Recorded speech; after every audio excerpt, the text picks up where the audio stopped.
Hello friend. इस question में ये 3 स्टेटमेंट्स दिए गए हैं और हमें बताना है इनमें से कितने स्टेटमेंट्स करेक्ट हैं। Statement 1 says India has more arable area than China. That means India के पास चाइना से अधिक कृषि योग्य क्षेत्र है, जो कि करेक्ट दिया गया है। Next, the proportion of irrigated area is more in India as compare to China. That means India में चाइना से अधिक सिंचित क्षेत्र का अनुपात है। ये स्टेटमेंट भी करेक्ट है। Next, the average productivity per hectare in Indian agriculture is higher than that in China. इस स्टेटमेंट में औसत उत्पादकता की बात की जा रही है, जो कि चाइनीज एग्रीकल्चर में इंडियन एग्रीकल्चर से अधिक है। बट इस स्टेटमेंट में इंडियन एग्रीकल्चर में चाइनीज एग्रीकल्चर से अधिक दिया गया है, इसलिए यह स्टेटमेंट इनकरेक्ट हो जाएगा और इसलिए आंसर ऑप्शन बी हो जाएगा। अब इसका एक्सप्लेनेशन देखते हैं।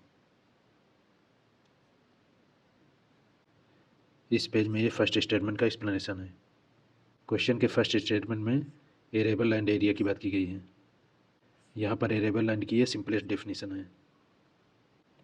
कृषि योग्य भूमि ऐसी भूमि होती है जिस पर रेगुलरली काम किया जाता है, जैसे जुताई, बुआई, सिंचाई, कटाई और इसके बाद नेक्स्ट क्रॉप। और यहाँ पर एरेबल लैंड के बारे में डिटेल में है। एरेबल लैंड में टेम्परेरी क्रॉप्स, सीजनल क्रॉप्स आती हैं।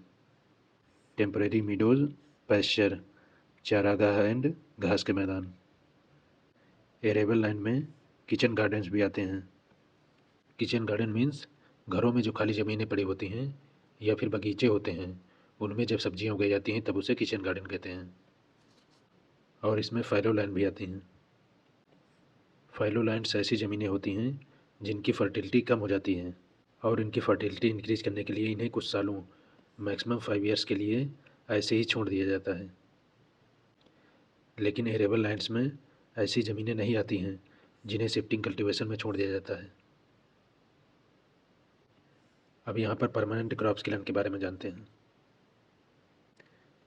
यहाँ पर वर्ड से ही क्लियर हो रहा है, ऐसी क्रॉप्स लॉन्ग पीरियड्स के लिए होती हैं और इस प्रकार क्रॉप की एक बार कल्टीवेशन होने के बाद प्रत्येक हार्वेस्ट के बाद क्रॉप को बार बार प्लांट नहीं करना पड़ता है। इस टाइप की प्लांटिंग में कोकोआ, कॉफ़ी एंड रबर्स के प्लांट आते हैं। इनमें flowering plants, shrubs, fruit trees, nut trees and vine plants आते हैं। लेकिन इनमें वुड या फिर टिम्बर के लिए ग्रो किए जाने वाले प्लांट्स नहीं आते हैं। और फाइनली ये पॉइंट यूएस जियोलॉजिकल सर्वे से लिया गया है, जिसके अकॉर्डिंग इंडिया में यूएस एंड चाइना के कंपेयर में लार्जेस्ट क्रॉप लैंड या फिर एरेबल लैंड है। इंडिया में लगभग 180 million hectares, US 168 and China third 165 million hectares. अब यहाँ से नेक्स्ट स्टेटमेंट के एक्सप्लेनेशन पर चलते हैं। स्टेटमेंट 2 में इरिगेटेड एरिया की बात की गई है। Irrigated area total arable land area के परसेंटेज में मेजर की जाती है और यहाँ पर इरिगेशन को डिफाइन किया गया है। Next, rain fade area. यहाँ पर नेम से ही क्लियर हो रहा है, जो एरिया रेन पर डिपेंडेंट हो। Next, net irrigated area. इसमें वो सिंचित एरिया आती है जिसमें किसी भी सोर्स से कम एक बार एक साल में पर्टिकुलर फसल के लिए सिंचाई हो जाए। और यहाँ पर इस पॉइंट से क्लियर हो रहा है, चाइना में इरिगेशन कवर 41% है, जबकि इंडिया में 48। नेक्स्ट, क्वेश्चन के थर्ड स्टेटमेंट में एग्रीकल्चर प्रोडक्टिविटी की बात की गई है। And productivity means ratio of output to input.